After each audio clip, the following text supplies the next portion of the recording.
포피의 손을 잡아요. 포피의 귀를 기울여요. 마음을 열고 포피와 친구 되면 당신의 눈이 되어 세상을 보여드려요.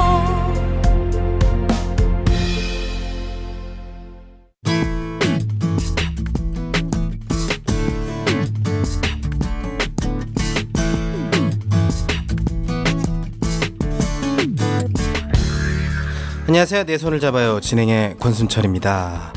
할배들이 배낭여행을 떠나는 예능 프로가 새롭게 시작한다고 해서 사람들의 관심이 높습니다. 이 프로그램이 인기가 있는 이유는 아름다운 여행지에 대한 관심 때문인 것도 있겠지만 아마도 할배들의 도전하는 모습 때문이 아닐까 생각해 봅니다.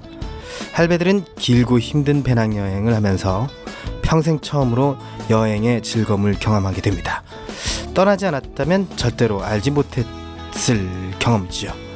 우리는 해보기도 전에 나는 못할 것이라고 단정 지어버리는 경우가 참 많죠. 오늘 우리 평소 도전하고 싶었던 일을 시작이라도 해보는 건 어떨까요? 할배들이 처음으로 여행의 즐거움을 알았듯이 도전이 길고 힘들어도 분명 얻는 것은 있을 겁니다. 3월 26일 목요일 내 손을 잡아요. 출발합니다.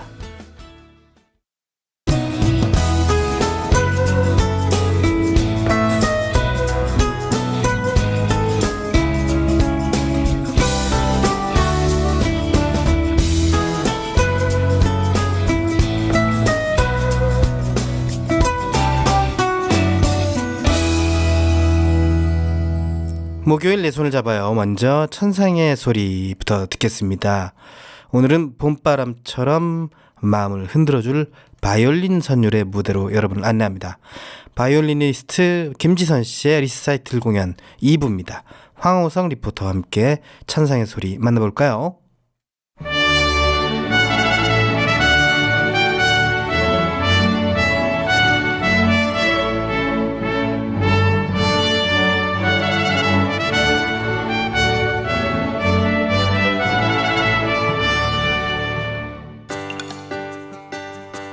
안녕하세요. 라디오 탐방기획 천상의 소리 황호성입니다. 지난주 베토벤의 바이올린 소나타를 멋지게 연주했던 바이올리니스트 김지선 씨 기억하시나요? 오늘은 조금은 아쉬운 마음에 지선 씨의 차이코프스키의 단편곡 연주실황을 준비했습니다. 이 곡에는 지선 씨의 어린 시절 첫사랑의 아픔이 담겨 있다고 하는데요. 어떤 사연이 있는지 어서 들어보겠습니다. 안녕하세요. 반갑습니다. 저는 꿈꾸는 자들을 맡게 진행자 박혜성입니다. 이번 연주를 준비하면서 제가 지선이하고 인터뷰를 했습니다. 한 2차례 정도 인터뷰를 했었는데 그때 그 인터뷰를 하면서 저는 지선이가 앞으로 참 좋은 연주자로 자라겠구나라는 생각을 했어요. 제가 주목한 거는 지선이 굉장히 밝고 긍정적인 마인드예요. 제가 리허설을 하면서도 보면 그 평소에 이야기할 때는 그렇게 천진난만할 수 없어요. 그게 다 될 거라고 합니다. 걱정 없다고 얘기합니다. 그런데 연주만 시작하면 굉장히 진지해져요. 그러니까 이런 어떤 양면적인 면을 가진 게 지선이가 앞으로 음악하는 사람으로서 일생을 살면서 본인이 아무리 여러 가지 요령껏 잘 피해간다고 하더라도 정말 어렵고 험난한 일들이 얼마나 많이 있겠습니까? 그럴 때마다 그것을 이겨내서 커갈 수 있는 어떤 그런 가장 중요한 기본기는 바로 긍정적인 마인드와 그 다음에 음악에 있어서의 진지하게 음악과 서로 마주하는 것, 이런 것들이 가장 중요하다고 저는 생각합니다. 지선이가 이때까지 살면서 아주 오랜 시간 18년이나 살면서 가장 인생에 어려웠었던 일이 바이올린을 하기 위해서 집에 원래 살던 구미에서 서울로 올라오면서 좋아했던 오빠랑 헤어지는 거, 정말 가슴에 맺힌 그 헤어짐이 이때까지 살면서 인생에서 가장 어려웠던 일이라고 합니다. 인터뷰 때 들었어요. 근데 물론 제가 결론까지 알려드릴게요. 근데 그게 7년 전에 헤어졌는데 그 사이에 서로 그 마음을 잊지 않고 요즘엔 이렇게 하트뿅뿅하는 서로 메시지를 주고받으면서 다시 연결이 돼서 다시 지낸답니다. 해피엔딩이죠. 네. 그런데 그 얘기를 듣고 이제 굉장히 웃었었는데 이번에 지선이가 이제 두 번째 연주할 곡이 사실은 굉장히 아름답고 멜랑콜리한 음악이라서 차이콥스키로 안내돼 있죠. 그래서 차이콥스키의 소중한 곳의 추억이라는 단편 세 곡의 곡인데요. 이 러시아의 작곡가 차이콥스키는 평생 동안 폰 메크 부인이라는 귀부인의 후원을 받았습니다. 정말 평생 동안 행운이죠. 네. 그런데 차이콥스키가 바이올린 협주곡을 작곡할 때 굉장히 유명한 차이콥스키 바이올린 협주곡을 작곡할 때 그 귀부인의 별장에 지내면서 그 곡들을 썼는데 차이콥스키가 같이 남긴 메모에서 첫 번째 곡은 자기가 이 악장을 쓰려고 했으며 그다음에 자기가 가장 힘들고 어렵게 썼으며 가장 마음에 드는 곡은 첫 번째 악장이다라고 얘기하고 있습니다.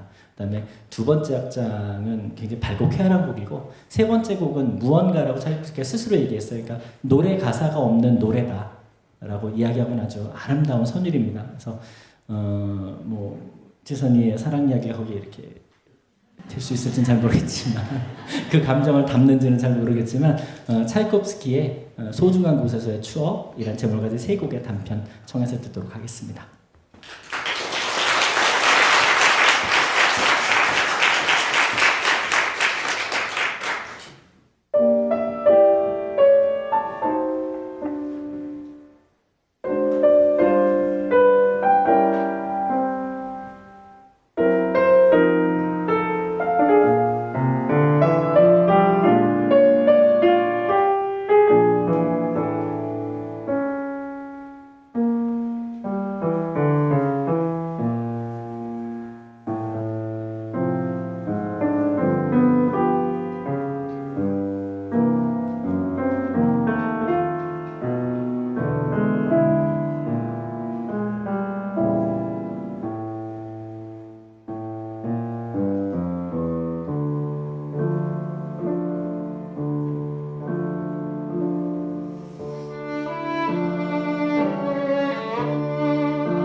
음악은 나의 이야기를 들어주는 친구예요.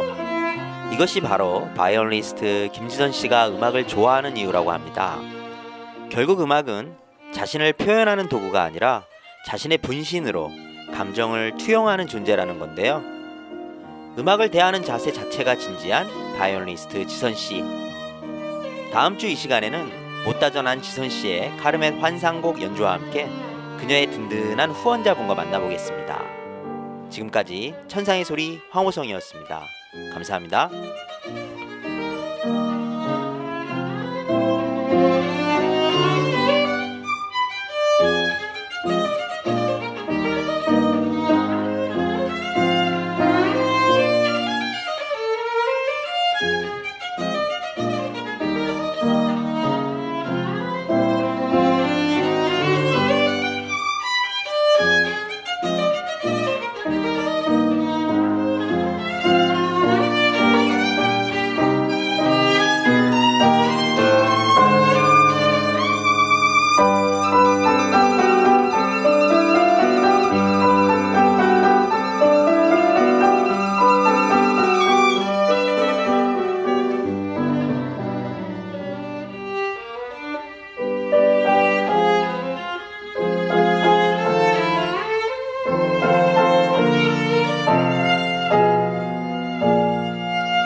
시각장애인 또는 관련 분야에 종사하는 비장애인 또는 시각장애인의 주변인들과 전화통화를 통해 그들의 생활을 엿보는 코너입니다. 청취자 여러분의 울고 웃는 사연을 직접 들어보는 시간. 아무 주제나 좋습니다. 편하게 수다 떨어봅시다. 여보세요? 여보세요? 네, 안녕하세요. 예, 안녕하십니까? 네, 본인의 소개를 부탁드리겠습니다. 예, 저는 시각장애인이고요. 네. 부산에 거주하고 있고 이름은 유청희라고 합니다. 네, 반갑습니다. 유청희 선생님. 근데 부산에 사신다고 하셨는데 부산 사투리가 별로 없으시네요. 아, 예, 고향은 부산 쪽이 아니어서요. 아, 예, 고향은 어디십니까? 고향은 전라북도 전주입니다. 전주요. 그럼 부산에 내려오신 지는 얼마나 되셨어요? 올해 29년째라. 아이고, 그래요. 그럼 뭐 부산 사투리 흉내 정도는 내실 수 있을 역사인데요, 그죠? 네. 억지로 내려면 잘 안 되더라고요. 억지로 내면 나죠. 부산에서 사투리 안 쓰면 이상하게 안 봐요? 혹시? 아니요, 뭐 그렇지는 않아요. 아, 그렇군요. 네. 또 부산 사람들하고 이야기할 때는 사투리가 나오고. 아, 그렇군요. 예, 그렇습니다. 서울 사람인 저와 얘기할 때는 사투리가 안 나오시는. 그렇군요. 자, 반갑습니다. 부산은 어떤 연유로 그러면 내려오게 되신 거예요? 뭐 일자리 때문에 29년 전에 내려오신 거예요? 아니요, 부모님 따라서. 아, 부모님 따라서. 예, 중학교 때 그렇군요. 일관계로 왔습니다. 부모님의 일관계로 인해서 중학교 때 내려오신 거군요. 예, 예. 그러면 그 부산에서도 오래 사셨으니까 부산 지리나 부산의 문화나 이런 건 다 잘 아시겠네요. 예. 근데 요즘 뭐 예전에는 제가 중도 실명을 했기 때문에 네네네. 예, 중도 실명하기 전 지리 같은 경우는 좀 익한데 음. 좀 바뀐 부분들 많고 더 개발되고 그렇죠. 하다 보니까 좀 있습니다. 그 실례지만 실명한 지는 얼마나 되셨어요? 지금 23년 그 감수성이 예민한 시기는 한 20대 초반 이때 아마 실명을 하신 예, 모양이네요. 그렇습니다. 예, 네. 뭐 사고로 인해서. 예, 교통사고. 아이고, 교통사고로 인해서. 그렇군요. 근데 사실 부산 말고 전주에서 사신 세월도 한 10여 년 정도 되시니까 전주가 좀 그립다 이런 생각은 안 해보셨어요?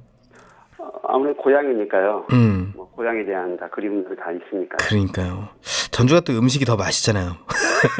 예, 맞습니다. 그러니까 요새 전주도 저도 되게 오랜만에 한번 가봤는데 아이고 한옥마을 때문에 사람들이 되게 붐비더라고요. 예. 그래요. 최근에 걷기 대회에 참여하셨다고 제가 얘기를 들었어요. 예. 걷기 대회는 어떻게 참여하게 되셨는지 궁금하네요. 부산 시각장애인 연합회에서요. 매달 걷기 교실을 하는데요. 여보세요? 네네, 말씀하세요. 네. 그 시각장애인 사이트하고 ARS에 공지가 올라와서 네. 예, 참여하게 됐습니다. 그렇군요. 걷기 대회는 언제부터 참여하셨습니까? 작년 7월부터 시작했거든요. 그래가지고 그때 처음부터 지금까지 계속. 그러면은 이게 주기별로 한 번씩 있는 건가요? 언제부터 뭐? 네, 매달 셋째 주 토요일 날 그렇게 합니다. 매달 셋째 주 토요일. 참여 인원은 어느 정도 더 가늠이 되세요? 시각장애인들 한 20명 정도 하고요. 네, 자원봉사 활동하시는 분들 하고 해서 한 30명에서 많게는 한 40명까지 이렇게 참여하고 있습니다. 네, 그렇군요. 한 40여 명과 같이 걸으시게 될 때 특히 이제 지난주에 아마 걸으셨을 모양인데 그러면 그죠? 지난주 토요일에. 그 지난주 토요일 같은 경우는 걷기 어떠셨어요? 춥지는 않으셨어요? 뭐 부산이라 약간 더 따뜻했을 수도 있고요. 예, 바닷가를 걸었는데요. 네. 많은 분들 아시겠지만 부산의 유명한 태종대 네. 걸었거든요. 태종대. 예, 근데 뭐 햇볕도 좋고 바람도 간간히 불어져서 큰 뭐 어려움 없이 네. 즐겁게 걸었습니다. 아, 그렇군요. 그 걷기 대회를 꾸준히 참여하신 이유는 어떤 이유가 있나요? 아무래도 시각장애인이다 보니까 이제 밖에 나갈 그런 기회가 네. 많지 않고요. 또 뭐 지인들이나 또 새로운 사람들하고 만날 기회가 적다 보니까 네. 그런 기회를 좀 만들고자 해서 이렇게 참여하고 꾸준히 나가고 있습니다. 네. 그 걷기 대회에서 많은 분들, 새로운 분들 많이 만나셨어요? 어떠셨어요? 예, 많이 만나뵙고 또 예전에 알고 지내던 분들 오랜만에 뵙기도 하고요. 네. 예, 그런 식으로 해서 새로운 인간관계도 만들고 그렇게 하고 있습니다. 그 목소리가 되게 차분하세요. 지금 얘기를 들어보면 성격도 좀 그러실 것 같은데 어떠십니까? 긴장돼서 그렇습니다. 원래는 또 친구분들 만나고 그러시면 좀 목소리가 더 좀 업되시나요? 예, 그렇습니다. 뭐 친구들 만나면 어떤 일을 뭐 자주 하세요? 글쎄요, 일반 분들하고 비슷한 것 같아요. 만나가지고 식사도 하고 네. 가끔 이제 볼링도 치러 가기도 하고. 볼링을 좀 좋아하시는구나. 네. 시각장애인들 아무래도 그 여가 활동이나 스포츠 활동에서 볼링이 좀 적합하더라고요. 그래서 만나면 그렇게 하고 또 산에도 한 번씩 가기도 하고 그렇습니다. 되게 활동적이신 것 같아요. 어떤 일에 지금 현재 종사하고 계십니까? 지금 치료 쪽에. 아, 치료 쪽. 지금 일을 좀 하고 계신 모양이군요. 그죠? 예. 아, 그렇군요. 자, 사실 시각장애인들은 저를 포함해서 굉장히 운동을 하기 싫어하거나 밖에 나가는 걸 별로 안 좋아하거나 그런 경우가 많거든요. 이 많은 시각장애인 분들이 이 방송을 듣고 계시기 때문에 시각장애인 여러분들께 이렇게 걷기 운동하면 좋다. 운동 많이 한번 해봐라 이렇게 하실 수 있는 운동을 할 수 있게끔 하는 그런 설득의 말씀 해주신다면요. 네.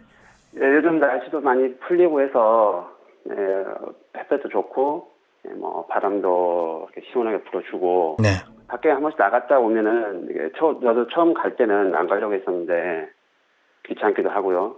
그런데 이제 한 번씩 또 참여하다 보니까 한번 갔다 왔을 때 집에서 신발을 벗었을 때 참 기분이 좋더라고요. 네. 사람들이 약간 좀 흘리고 하면서 이제 그런 밖에 나와서 좋은 공기도 좀 맡고 새로운 사람들도 만나고 하면서 시각장애인들은 항상 좀 제한된 공간에서만 움직이다 보니까 활동하고 하다 보니까 여러 가지로 좀 건강상의 문제도 있고 또 염려가 되는데 참여해가지고 같이 어울리고 하면 참 좋을 것 같습니다. 네.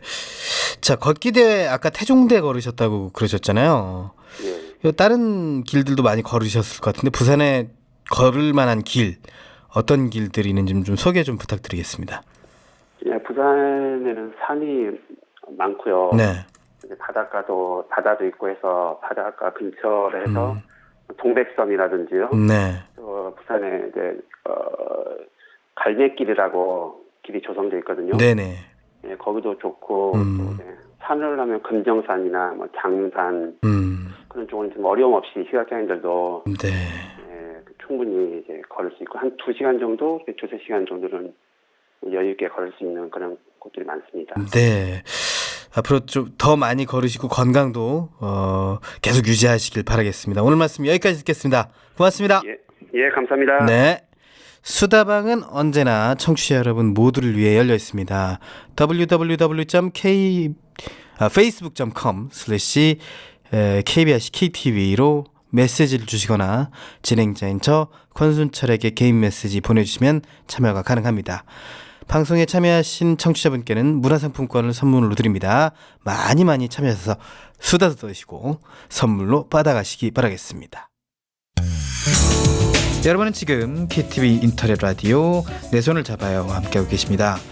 이 방송은 월요일부터 금요일까지 오후 1시 KTV 홈페이지 ktv.go.kr/radio와 모바일 앱 팟빵으로 접속해 실시간으로 들으실 수 있습니다. 그리고 유튜브를 통해서도 만날 수 있습니다. 혹시 실시간으로 진행되는 방송을 놓치신 분들은 팟캐스트 서비스를 이용해서도 다시 들으실 수 있습니다. 내 손을 잡아야에서는 여러분의 많은 참여 기다리고 있습니다. www.facebook.com/kbrktV로 메시지 주시거나 진행자인 저 권순철에게 개인 메시지 보내주시면 됩니다. 방송에 참여하신 분께는 소정의 문화상품권을 선물로 드리겠습니다.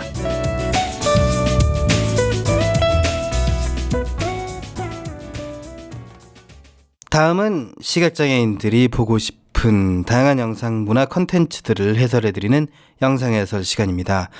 KTV 포피 채널에서는 매일 각각 다른 주제로 영상 해설을 방송하고 있습니다. 매주 목요일은 그림도 보고 살아요 시간입니다. 예술작품에 대한 해설과 역사 그리고 작품에 얽힌 다양한 이야기를 풍성하게 전해드립니다. 임성원 영상해설사가 준비하고 있습니다.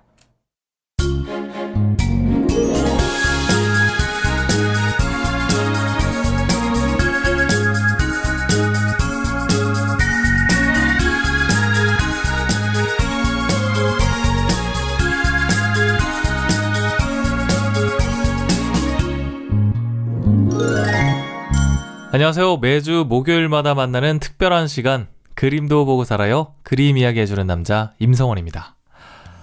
오늘은 그림도 보고 살아요 7번째 시간인데요. 벌써 3월의 마지막 주 목요일입니다. 어느새 봄이 성큼 다가온 것 같기도 하고 다음 달이면 벚꽃도 피고 또 제주도 같은 경우는 유채꽃이 만발하는 화려한 계절이 기다리고 있습니다. 이번 주가 지나고 4월이 되면요, 이 주말에 시간 좀 내셔서 가까운 곳에 있는 미술관 나들이 한번 다녀오시면 참 좋을 것 같아요. 제가 조금 전에 찾아봤는데 이 린다 맥카트니 사진전, 그리고 밀레 모더니즘의 탄생 같은 그 유명한 전시도 하고 있고요. 작은 갤러리에서는 다양한 작가들의 작품이 또 전시 중이니까 특별한 봄나들이 계획 없으신 분들은 봄 향기도 맡을 수 있고 또 예술의 향기도 느낄 수 있는 미술 작품 나들이 다녀오시면 좋을 것 같습니다. 이건 방금 생각난 건데요. 언제 기회가 되면 제가 미술관이나 갤러리 현장에 직접 나가서 갤러리의 공간부터 전시 중인 작품들까지 음성 해설로 녹음해서 그림도 보고 살아요를 진행해보면 어떨까라는 생각이 번뜩 스쳐 지나가네요. 네. 그런 걸 들려드리면 또 좋을 것 같고, 저도 오랜만에 또 전시회도 보고 또 봄바람도 쐬고 말이죠. 네, 좋을 것 같아요. 고민 한번 해봐야 될 것 같네요. 네.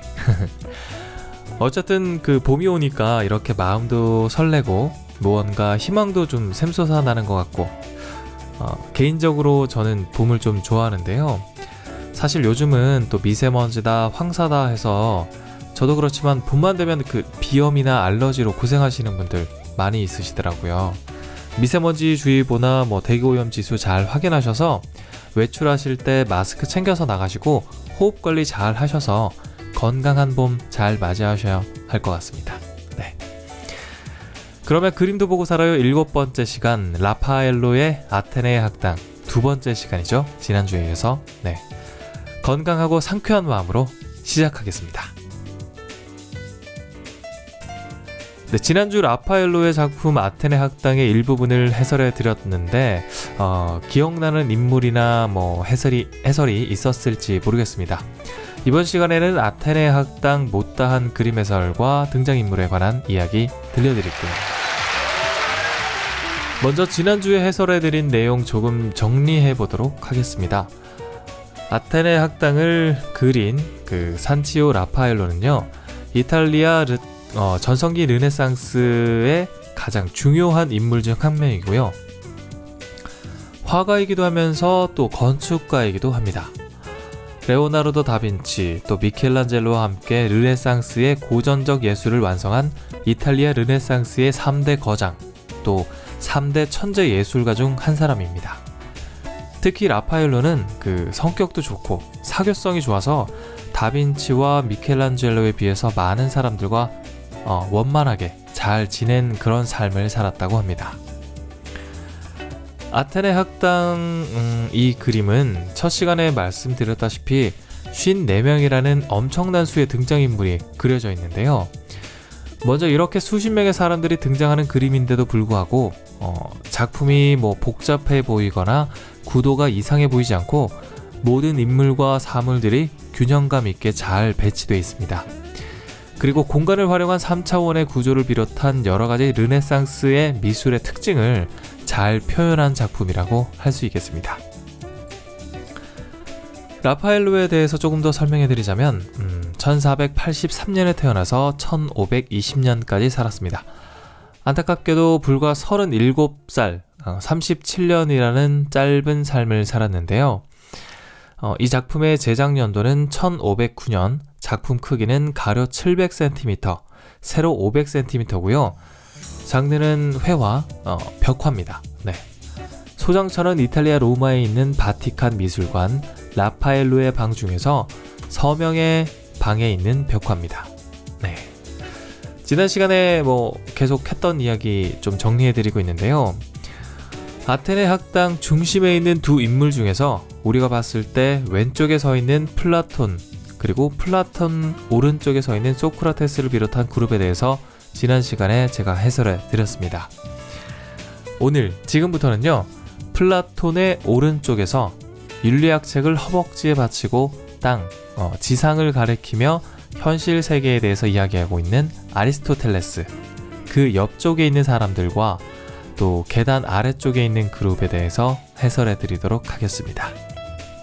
먼저 아리스토텔레스의 오른쪽으로는 테오프라스토스, 아리스티포스, 피론, 크로티노스가 나란히 서 있는데요. 첫 번째로 보이는 테오프라스토스 같은 경우는 소림사에 등장하는 스님들 복장처럼 그 주황색으로 된 옷을 입고 있어요. 네. 그리고 왼팔을 허리에 받치고 오른손은 배 앞에 올려놓고 아리스토텔레스를 바라보고 있습니다. 얼굴은 흰 수염이 길게 자랐고 머리카락이 하나도 없는 완전한 대머리로 그려져 있습니다. 네. 테오프라스토스는 플라톤과 아리스토텔레스 두 사람 모두에게서 가르침을 받았다고 하네요. 네. 그리고 공간상으로 봤을 때 테오프라스토스의 오른쪽 옆으로 다시 말하면 정면에서 봤을 때는 테오프라스토스보다 안쪽에 서 있는 4명의 사람이 보이는데요. 그 중에 한 명은 손을 들고 있는 모습이고 나머지는 얼굴만 보이는데 플라톤과 아리스토텔레스를 바라보면서 두 사람의 이야기하는 모습을 유심히 보고 있습니다. 경청하고 있는 거겠죠? 네. 그리고 테오프라스토스 뒤쪽 옆으로는 뒤통수만 보이는 인물이 2명 더 있습니다. 테오프라스토스 앞쪽으로 한 계단 아래에도 뒤통수만 보이는 사람이 있는데 바로 이피쿠로스입니다. 밝은 갈색의 곱슬곱슬한 머리카락 그리고 초록색의 옷 위에 흰 색깔의 천을 두르고 있는데요. 왼쪽 발로 한 칸 위 계단을 디디고 올라가고 있는 자세인데 두 팔은 모두 왼쪽 아래에 있는 누군가를 가리키는 듯이 왼쪽 아래로 손을 뻗고 있습니다. 그리고 그 옆에는 육체의 쾌락이 정신적 쾌락보다 우위에 있다는 이론의 창시자 아리스티포스가 있는데요. 아리스티포스는 파란색의 옷에 연보라색의 천을 걸치고 있습니다. 몸은 정면을 향하고 있고 오른쪽 팔을 뻗어서 테오프라스토스 쪽을 가리키고 있습니다. 그 옆으로 또 두 사람이 보이는데 그 중에 왼편에 있는 사람이 건물의 기둥에 기대 서서 오른쪽 다리를 왼쪽 다리 위로 꼬고 또 고개를 숙여서 책을 열심히 보고 있고 그 옆에 있는 사람은 기둥에 두 팔을 올린 채 얼굴을 괴고 그 책을 같이 바라보고 있습니다. 네. 그 옆으로는 몸 전체를 덮고 있는 붉은색의 긴 옷을 입고 흰 수염을 멋지게 기른 모습의 프로티노스가 왼쪽을 바라보면서 비스듬하게 서 있는데요. 프로티노스는 그 플라톤의 사상에 크게 감동해서 이후에 플라톤 철학의 해석자로서의 길을 걸었다고 합니다. 그리고 그 옆으로는 그 터번을 쓰고 지팡이를 짚고 있는 남자 그리고 알 수 없는 2명의 사람이 더 서 있습니다. 네. 여기까지가 계단 위쪽에 서 있는 무리에 대한 해설이었는데요. 이제 계단 중간에 홀로 특별한 자세로 앉아있는 디오게네스와 그 아래에 있는 2개의 그룹에 대해서 해설해 드리도록 하겠습니다. 네, 사실 계단 위쪽에 있는 사람만 이렇게 좀 쭉 설명해 드렸는데도 누가 누군지 좀 헷갈리고 중심에 있는 플라톤과 아리스토텔레스 두 사람이 핵심 인물이고요. 나머지 사람들은 어느 정도 주변 인물이니까 플라톤과 아리스토텔레스가 아테네 학당의 핵심 인물이다 라는 거 기억해 주시면 될 것 같습니다. 그리고 이제 다음을 설명해 드리도록 하겠습니다. 먼저 금욕의 실천을 강조하고 또 명예와 부귀를 천시했던 유학파 디오게네스는 플라톤과 아리스토텔레스의 오른쪽에서 조금 앞쪽 계단에 있는데요. 보라색 천을 깔고 오른쪽 팔꿈치로 몸을 지탱하고 있고 또 비스듬하면서도 요상한 자세로 앉아있다고 하기는 좀 그런 누워있는 자세입니다. 옷은 상하체 모두 반 정도만 가려진 상태인데요. 오른쪽 어깨에서부터 내려오는 푸른색의 의상이고요. 오른쪽 몸통만 오른쪽 반 정도만 겨우 가리고 있고 허벅지까지 연결되어 있는 옷인데요. 몸의 근육은 골고루 발달된 듯 그려져 있고 또 왼손에는 흰색의 종이를 들고 신문을 보듯이 집중해서 그 종이를 바라보고 있습니다. 디오게네스는 그 키니코스 학파의 창시자이고 또 자족과 무치가 행복에 필요하다고 말하고 반문화적이고 자유로운 생활을 실천했다고 합니다. 그리고 세상이 혼탁해서 누가 진정 의인인지 몰라서 이 대낮에도 등불을 들고 다녔으며 알렉산더 대왕이 이 그를 찾아와서 가르침을 원하자 햇빛을 가로막지 말라고 비키라고 했다는 기인으로 유명하다고 합니다. 알렉산더 대왕이 와서 가르침을 달라고 했는데 햇빛 가리니까 비켜달라고 했다니까 참 굉장한 일화죠. 네. 그래서 그 일화를 뒷받침하듯이 이 아테네 학당에서 디오게네스의 앞쪽에는 아무것도 없어요. 완전히 개방되어 있습니다. 그 그림 전체로도 봤을 때 디오게네스는 그 혼자 독립적인 공간에 존재하는 것처럼 그런 느낌이 좀 들어요. 혼자 계단 위에서 비스듬하게 누워있는 자세부터 또 차지하고 있는 공간도 굉장히 넓고 그렇다 보니까 좀 뭔가 좀 소외된 것 같다는 느낌이 들어야 되는데 사실 디오게네스가 있는 위치가 그림의 거의 중앙이에요. 진짜 가운데에 플라톤과 아리스토텔레스 바로 밑에 있거든요. 그래서 좀 핵심적인 인물인데 좀 약간 동떨어진 느낌. 네, 그런 거예요.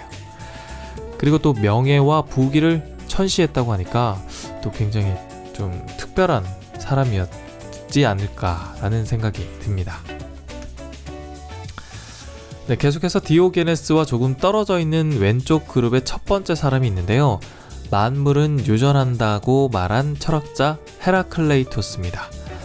인간의 어리석음을 한탄한 우울한 철학자라고도 하는데요. 검은색 머리카락과 수염 그리고 보랏빛의 긴 팔 의상을 입고 계단에 앉아서 대리석으로 된 탁자 위에다가 왼쪽 팔꿈치를 받치고 손으로는 얼굴을 괴고 있어요. 네. 그리고 오른손으로는 펜을 쥐고 종이에 무언가를 열심히 쓰고 있습니다. 아마 깊은 사색의 즐거움에 잠겨있는 그리스 철학자 라고 이제 말씀드릴 수 있을 텐데 헤라클레이토스는 종아리까지 오는 또 가죽 신발을 신고 있습니다. 뭔가 가죽 신발이 아주 긴 장화, 부츠 같은 느낌이죠. 네. 그런 신발을 신고 있습니다. 그리고 헤라클레이토스의 모델은요, 외모에 관심이 없는 젊은 미켈란젤로라고 하는데요. 좀 그림을 좀 자세히 보면 아리스토텔레스의 모델인 미켈란젤로와 비슷하게 보인다고 합니다. 네. 그리고 그 옆으로는 한쪽 발을 계단에 올린 채 옆 사람이 무언가 쓰고 있는 것을 유심히 들여다보고 있는 사람이 있는데 바로 철학자 파르메니데스입니다.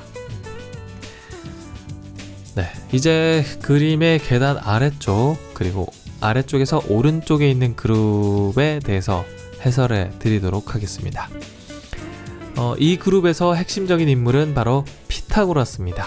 네, 수학 시간에 많이 들어봤죠? 이 그룹에서 앞쪽에 있는 그 피타고라스는 노트를 펼쳐서 열심히 무언가를 적고 있는데요. 그 뒤에 대머리에 수염이 덥수룩한 사람이 피타고라스의 노트를 유심히 바라보면서 또 필기를 하고 있습니다. 이 사람은 누구냐? 이 사람은 그 해시계를 발명한 아낙사만드로스입니다. 네. 그리고 그 뒤로는 오른손을 가슴에 대고 입술을 굳게 다물고 있는 사람이 있는데요. 허리를 반쯤 숙여서 공손한 자세를 취하고 있습니다. 머리에는 터번 비슷한 것을 쓰고 있고 얼굴색이 좀 검고 콧수염만 길렀습니다. 이 사람은 그 단일 지성론을 주장한 이슬람의 철학자 아베로에즈입니다. 네. 그리고 윗머리가 벗겨지고 턱수염과 뒤쪽 머리카락이 연결된 스타일의 남자가 있는데요. 그 사람이 바로 피타고라스입니다. 피타고라스는 분홍 색깔의 의상을 입고 있고 다른 사람들에 비해서 좀 살집이 있습니다. 덩치가 꽤 큰 편입니다. 네. 그리고 피타고라스에게 또 칠판을 내밀어서 보여주는 사람이 있는데 그 사람은 그리스의 철학자 아낙사고라스입니다. 네. 이 칠판에는 뭔가 이렇게 적혀 있기도 하고요. 네, 그렇습니다. 그리고 그 뒤쪽에는 흰 옷을 입고 여신 포즈로 여신의 포스가 느껴지는 그런 포즈로 옆으로 서 있는 알렉산드라 출신의 여성 수학자 히파티아가 또렷한 시선으로 피타고라스 쪽을 응시하고 있습니다. 그리고 그 왼편에 바로 조금 전에 말씀드렸던 철학자 파르메니데스가 있는데요. 파르메니데스는 책 같은 걸 좀 이렇게 펼쳐서 들고 상체를 약간 비틀고 있습니다. 존재하는 것만 있으면 존재하지 않는 것은 없다라는 말을 남겼고, 눈동자가 굉장히 좀 부리부리하게 그려져 있습니다. 네. 그 옆으로는 녹색 모자를 쓰고 있는 사람이 있는데요. 철학의 목적은 자연과의 일치에 있다고 역설한 그리스 철학자 제논입니다. 그 옆에는 또 살이 조금 찐 통통한 체구에 포도잎으로 된 것 같은 관을 쓰고 또 책에 무언가를 열심히 쓰고 있는 에피쿠로스가 있습니다. 행복이란 정신적 쾌락을 추구한다는 그 쾌락설을 주장한 철학자입니다. 이제 마지막으로 오른쪽 아래에 있는 그룹을 해설해 드릴 텐데요. 지금까지 등장한 인물만 하더라도 누가 누군지 정말 어떤 형태인지 상상하기가 좀 쉽지 않다라는 생각이 조금 들기 시작합니다. 네. 하지만 중요한 건 철학자와 정치가 등 그 많은 등장인물들이 이 아테네 학당에 등장하고 있다는 사실, 그 정도 기억해 주셔도 괜찮을 것 같아요. 네. 마지막 그룹에는 그 바닥에 있는 칠판에 콤파스를 들고 기하학을 설명하고 있는 소크라테스의 제자 유클리드가 있는데요.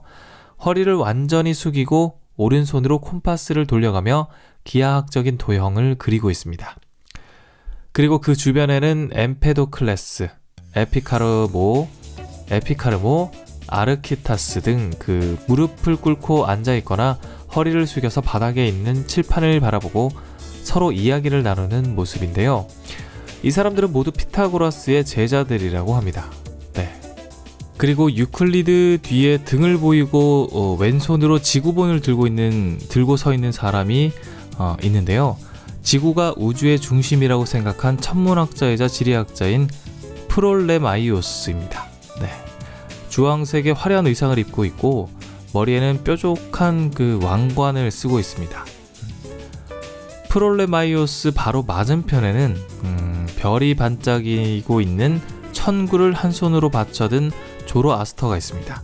그리고 이 그림에서 재미있는 등장인물이 바로 여기에 숨어 있는데요. 조로아스터와 오른편의 끝에 있는 소도마라는 사람이 있고, 그 뒤통수를 보이고 있는 프롤레마이오스와 소도마 사이에 검은 모자를 쓰고 옆으로 정면을 쳐다보고 있는 사람이 있는데요. 바로 이 그림을 그린 라파엘로 자기 자신입니다. 네. 라파엘로는 그 검은색 모자를, 소도마는 흰색 모자를 쓰고 있는데 두 사람은 친구 사이라고 하네요. 네, 2부에 걸쳐서 라파엘로의 아테네 학당에 등장하는 인물들을 그 3개의 그룹으로 나눠서 해설해 드려봤는데요. 전체적으로 어떤 느낌인지 그려지시면 굉장히 저는 뿌듯할 것 같고요. 이 아테네 학당의 등장인물들이 화가 자신이 그리고자 하는 인물을 현존하는 모델에서 찾는 예가 됐다고 하는데요. 그 당시의 그림에는 흔히 있었던 일이고, 그리고자 하는 인물과 현존하는 모델, 그 두 사람의 업적을 동시에 기릴 수 있는 의미가 있다고 합니다. 네, 일석이조의 효과겠죠? 네. 그런데 여기서 또 재미있는 것 중 하나는 중간쯤에 제가 한번 해설해 드렸다시피 라파엘로가 자기 자신보다 불과 8살밖에 차이 나지 않는 미켈란젤로를 모델로 삼고 있다는 것인데요. 그 이유는 라파엘로가 그 산피에트로 대성당의 벽화를 그리고 있을 때 근처에 시스티나 성당이라는 곳에서 미켈란젤로가 천장 벽화를 그리고 있었어요. 근데 라파엘로가 우연히 그 작업 중인 천장화를 보게 됐고 엄청난 규모와 역동적인 붓터치 그리고 오묘한 색감에 감동을 했다고 합니다. 그래서 비록 자신과는 라이벌 관계였지만 천재적인 실력을 가지고 있던 미켈란젤로를 존경하게 됐다고 하네요. 네. 그러면서 오른쪽 구석진 곳에 자기 자신까지 그려놓은 걸 보면 아마 자기도 이 천재 반열에 끼고 싶었던 것이 아닐까라는 생각이 드네요. 네, 제가 준비한 라파엘로의 아테네 학당 두 번째 시간은 여기까지입니다. 알면 할수록 더 궁금해지고 할 이야기가 많은 그림도 보고 살아요. 다음 주에도 기대 많이 해주시고요. 아테네 학당이 너무 복잡하고 어렵다 좀 생각이 되시겠지만 다음에는 조금 더 쉬운 그림으로 찾아오도록 하겠습니다. 다음 주 목요일에는 조금 더 단순하지만 재미있는 그림 들고 돌아올게요. 지금까지 임성원이었습니다. 다음 주에 또 만나요.